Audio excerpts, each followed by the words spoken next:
चिकित्सा शिक्षा मंत्री विश्वास सारंग का बयान सामने आया। उन्होंने कहा कि प्रदेश में लगातार कोविड की केस में कमी आ रही है। 37 पॉजिटिव केस आए हैं और 696 एक्टिव केस हैं। बहुत सारे जिलों में एक भी केस नहीं है।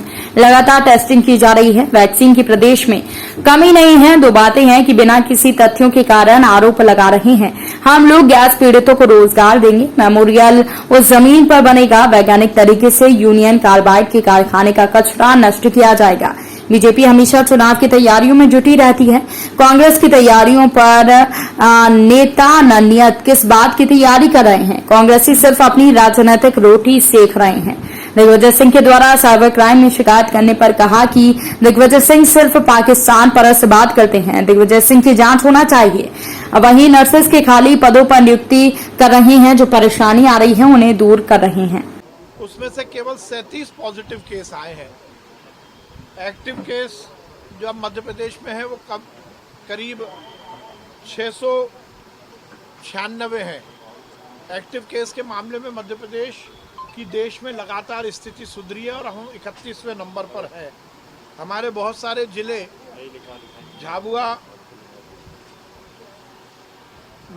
झाबुआ, बैतूल, गुना, ग्वालियर, खरगोन, मुरैना, सीहोर, राजगढ़, इनमें लगभग 0 केसेस हैं। कहीं भी कोई केस नहीं आया है।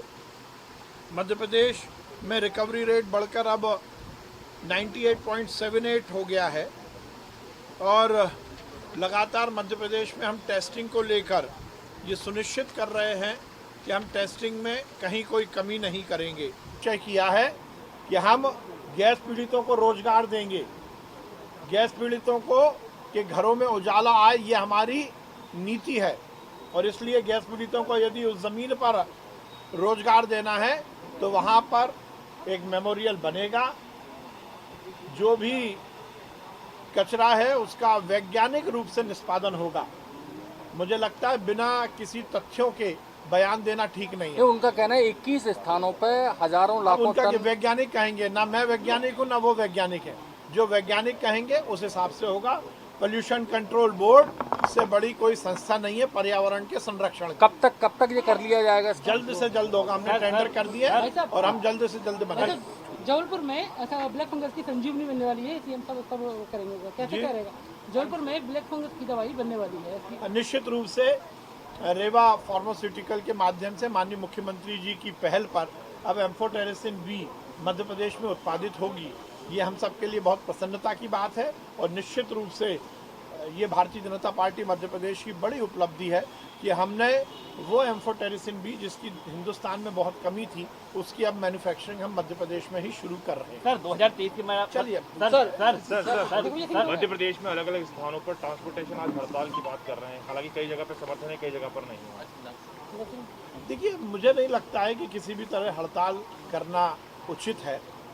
इस समय पर जब हम महामारी के दौर से गुजर रहे, हर वर्ग को चाहिए कि अपने अधिकार की बात तो करे, परंतु हड़ताल जैसे नकारात्मक यदि हमने आचरण किया तो वो ठीक नहीं है रहेगा। निर्देशित किया है कि हम अब ऐसी जानलेवा और गंभीर बीमारियां जिसका समाज पर बहुत विपरीत असर पड़ता है, जो व्यक्ति उस बीमारी से ग्रसित होता है वो तो परेशान होता ही है, पर उसके साथ ही उसके परिजन भी बहुत परेशान होते हैं। जैसे कैंसर है, हार्ट की बीमारी है, न्यूरो से जुड़ी हुई बीमारी है, जैसा थैलीसीमिया एक बड़ी बीमारी है। तो माननीय मुख्यमंत्री जी ने निर्देश दिया है कि क्योंकि मध्य प्रदेश में भारतीय जनता पार्टी की सरकार, शिवराज सिंह चौहान जी की सरकार जनता के कल्याण की सरकार है, इसलिए हर तरह की इस बीमारियों को भी अब मध्य प्रदेश में अलग से और सुव्यवस्थित रूप से इलाज हो सके, जनता को इसका लाभ मिले, इसकी हम व्यवस्था बना रहे हैं।